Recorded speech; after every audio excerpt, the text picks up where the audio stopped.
Chapter 24 Chapter Summary Steeples Fingers Chapter Notes I don't know what to say besides enjoy sinners see the end of the chapter for more notes The glass flew apart, shards of it skittering across the lacquered floor as the sound of distant screams echoed through the new opening. Everyone in class jumped at the sudden bout of destruction, their whispers of Ladybug beginning immediately as the students anticipated the inevitable arrival of their hero. As for their hero, she just stood up from her seat with a groan, more annoyed than worried as she opened her mouth to spout her usual gotta go deal with an Akuma excuse. I need to go the bath can I got to the restroom Marinette and Adrian blinked at each other as they spoke in damn near unison, both teens clutching at their bags as they paused mid-step.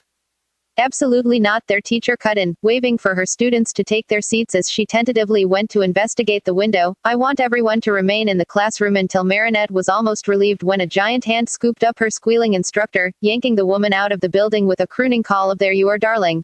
All at once, every student was on their feet, pounding over to the window to watch as a giant, vaguely female titan of an Akuma stuffed the woman into an equally giant purse dangling from its arm.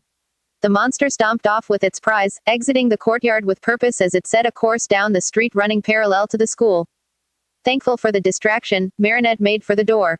I just need to slip away so I can. Once again Adrian cut her off, reaching for the handle just as she was about to exit the classroom. I think you should probably stay here, the boy said, concern evident in his voice as he glanced down at her distractedly. Best to leave this for Ladybug and Chad Noir. I know, that's why I need to get out of here, Marinette thought, digging a knuckle into the side of her temple as she regarded her classmate. Don't get her wrong, Adrian was her friend, but at this point she was too incredibly tired to even attempt to hide her irritation as she once again moved to open the door. I'll be fine, Marinette grumbled, huffing as his hand reached out to stop her a second time. Marinette. He trailed off, eyes pleading as he shifted absently beside her. She wanted to punch his stupid handsome face. Adrian, if you don't let me through this goddamn door. Another explosion echoed distantly through the classroom, causing Adrian's eyes to shift just long enough for Marinette to duck past his guard. She slid out the door, ignoring his objections as she booked it towards the girls' restroom. Although the men's lavatory was much closer, logic as well as her past experience with bursting into that particular room unannounced pushed Marinette to seek out another transformation spot. The teen rounded a corner, adrenaline flooding her body as it readied itself for another battle. There hadn't been an Akuma all week, and while Marinette was exhausted, the Ladybug side of her was itching for a fight. Her nerves sang, mind so focused on getting out there and kicking ass that you shouldn't be crack. In her keyed-up state, Marinette barely registered her own fist whirling around to slam into the jaw of the figure who had snuck up behind her. The blow was solid, knocking her assailant back far enough for a stunned Marinette to get a good look at him before his dark-suited self landed on the ground. Needless to say, she hadn't intended to deck her boyfriend, and yet so, Chad Noir began casually, rubbing at his jaw. That's one hell of a right hook you've got there. He looked up, green eyes wide and mouth working against the sting that radiated from the side of his chin as the girl before him gaped. Marinette fluttered uselessly above him, muttering a string of apologies as her face flushed with regret. Not really the ideal welcome for the boy who got you off last night, sorry. She yelped, throwing out a hand to help him to his feet.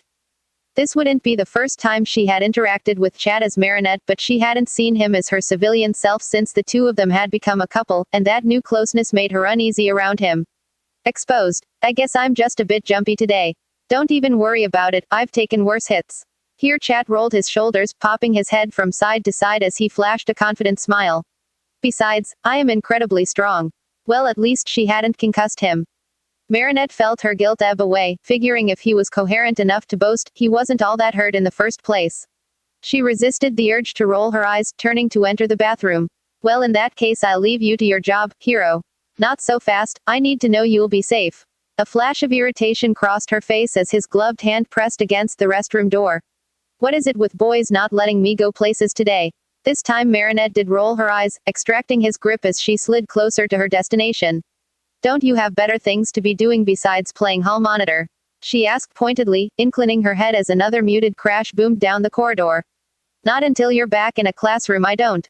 Chad answered cheerfully, scooping her protesting self up as he broke into a jog. Why can't I be safe in the bathroom? Marinette pleaded, ignoring the pleasant sensation of his chest pressed against her side as she tried to wiggle out of his grasp. Chad's hands only tightened, digging in behind her knees as he kicked open an empty classroom door. Careful, handsy, you have a girlfriend. Marinette had only meant to think the statement, but her tired mouth must have let the words slip if his laughter was any indication. That I do, Chat said with a gleam, setting her on her feet as he whipped a smart salute, and seeing as though she's most likely having to deal with the Akuma alone, well, I should be. I leave you to your safety. He ended with a flourish, flashing the thoroughly unimpressed girl a wink before bounding out the door. Gee thanks, Marinette muttered, waiting until she was sure the cat was gone before unclasping her purse. Lord knows what I would have done without your help. Look how much he cares about you, Tiki said, giving a dreamy sigh as she floated up to bob in front of her chosen's face. Both sides of you. Marinette waved her friend off. No, he cares about Ladybug and he flirts with Marinette, she corrected. And since he doesn't know they are both the same girl, I'm allowed to be irritated. The Kwami just looked her for a long moment, eyes narrowing uncharacteristically as Marinette quirked an eyebrow under her gaze. You know you can be pretty exhausting at times, Tiki bemoaned, shaking her tiny head resolutely, and extremely blind too. She didn't give the confused girl time to respond before flashing her way up into her chosen's miraculous, effectively silencing the conversation via transformation. In an instant, the spot the two had occupied was now taken up by one irritated ladybug. I am not blind, the heroine thought tartly, swinging from the window to sail across the courtyard. Besides, Chat's the one who couldn't recognize he was holding his own partner. By the third failed lucky charm, Marinette was ready to crash. Both she and Chat wailed in disappointment as they watched yet another plan to grab the Akuma fall through. Their target was obvious, the giant pair of sunglasses nestled across Rain Check's face glinted tauntingly in the daylight as the monster continued to rant about the fact her girlfriends just never had time to hang out with her anymore, but every attempt so far to nab the offending shades had failed. That's bullshit, Chat ground out, stomping as he glared down at his beeping ring. It was obvious the duo would have to charge up for their fourth transformation of the day, a fact that made Marinette feel like yelling. And yell she did, swerving into a roundhouse kick that slammed her heel directly into the bus terminal's vending machine. The glass shattered around her leg, Ladybug's knee catching on the jagged corners as she became hung up in the wreckage. Although it was impossible to feel through the material of her suit, the girl still cursed, wheeling her arms as Chat helped ease her limb out. I'm running on too little sleep to deal with this, Marinette muttered, wrenching a bag of Oreos out of the machine before passing the boy beside her some Cheez-Its. Late night, Chat responded with a forced lilt, his voice betraying how equally exhausted he was. You could say that, she responded, equally strained as the two ducked into opposing bathrooms with twin grimaces. Akumas like this that required multiple lucky charms and cataclysms were rare, but the duo had come to abhor them. Holding one transformation was taxing enough, but having their Kwami do 3 or 4 in one day, Marinette slid to the tiled ground, wrenching open the snack bag so a worn-out Tiki could dive right in. The girl took a moment, breathing deeply to stop the swimming in her head before Chat's voice echoed through the hallway separating them. Any more ideas? Her partner called in a falsely upbeat tone. I don't have a plan B, Marinette responded hopelessly. I think we're more on plan F, which is plan fuck it. Tiki rolled out of the now empty bag, giving Marinette a knowing nod as another flash of light enveloped the two. Okay, so no strategy this time, Ladybug confirmed, ducking out of the restroom as soon as her transformation completed, just balls to the wall, do whatever's necessary to get the object. From around the corner came a similar flash of green, Chad Noir stepping out a moment later with an irritated scowl. Exactly. They dashed off, weaving their way down the now nearly empty terminal to where the Akuma had scooped up another unfortunate woman. What, so going to visit your uncle is more important than our girl's day out? The creature screeched, shoving its friend into its tote bag before rounding at the sound of a feral taunt. I don't blame them for not wanting to hang out with you, Ladybug called, swinging her yo-yo up to hook around the high-up eaves. You seem like a real drag to be around.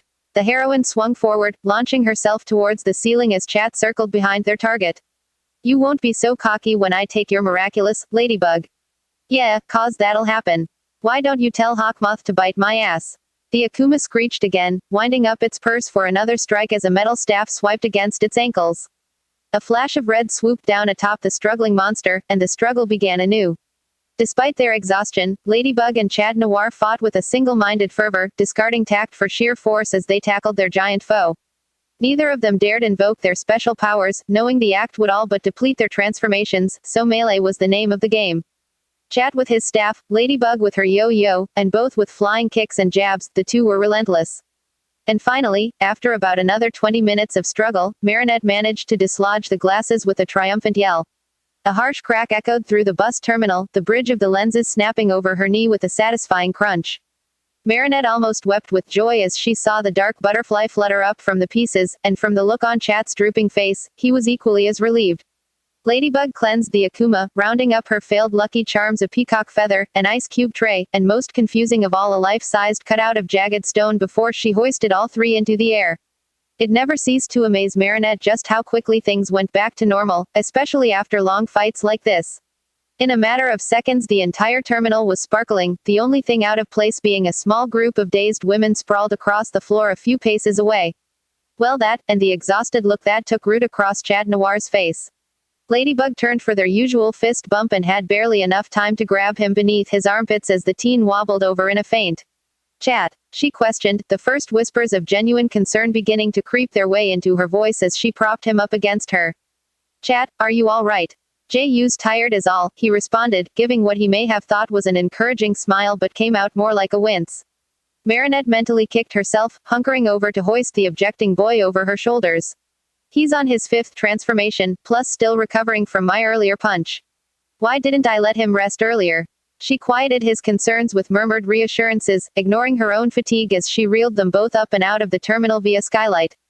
Reaching the roof, she paced over to where the upper eaves would conceal them from prying eyes before letting Chat off her back with a grunt of thanks. He pulled on her hand as he slid to the ground, and Marinette followed despite her logic's objections. The heroes settled flat on their backs, shoulders brushing as they both gulped down some much-needed air.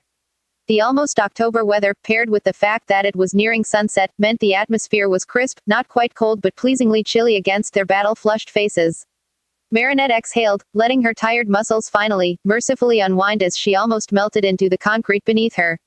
Neither of them spoke for an indeterminate amount of time, and she could guess the reason.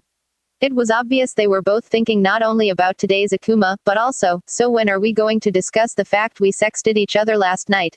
Chat said, shattering the silence with the question Marinette knew was coming sooner or later. Inexplicably, she blushed, bringing her palms up against her sizzling cheeks as mumbled out her response. When we aren't both on the verge of passing out. Stop being dumb. You initiated it. You ultimately won. And yet Marinette couldn't quite beat down her jittery wave of nerves as she spotted her boyfriend lulling his head towards her. Out of the corner of her eye she could just see his smirk, could spy that shit-eating grin creeping along the bottom of his face as Chat inched closer. Then I guess round 2 is out of the question for tonight. He asked with a dramatic sigh, perking up a hopeful brow nonetheless. You guessed right, Marinette confirmed, turning her head so that their noses were just inches apart. You and I both need a night without distraction. Chat pouted, no matter how nice that distraction may be. My lady, you are my absolute favorite distraction, the boy proclaimed, seeming to mull something over before reaching over to flick her nose with one claw-tipped hand. Ladybug started, giving a huff of indignation as he grinned thoughtfully. What was that for? She questioned, furrowing her brow as Chat tipped his head back with a laugh. That was for the thumbs-up picture. He replied, his chuckles cutting out with a soft oof as her elbow dug into his side. Chat's mouth drooped into a comical frown. And what was that for? That was for making me type out the words, how often do you masturbate with my own 2 hands? Another flick to her nose. That's for chem homework. Another elbow to his ribs. That's for keeping me up all night. A flick. Technically, my lady, you were the one keeping me up all night. An elbow. Yeah, well that's for waking me up early this morning.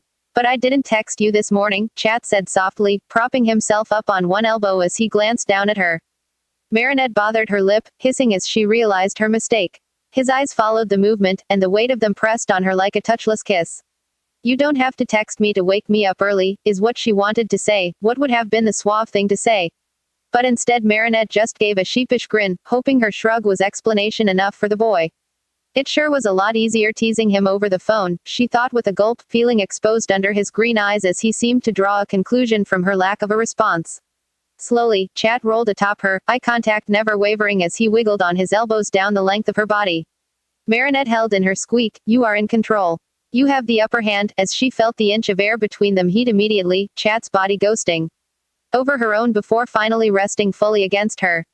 2 hands folded on her stomach and one wistful face propped atop them as his arms pressed into her hips. Chat's weight was warm, comfortable as he snuggled on top of her with a breathless laugh. Well in that case, I apologize for subconsciously intruding on your not-so-needed beauty rest, he said distantly, blinking up at the flushing girl with a tired smirk, but I promise to make it up to you later. How? Marinette asked, thankful to find her words, or in this case, word had come back to her.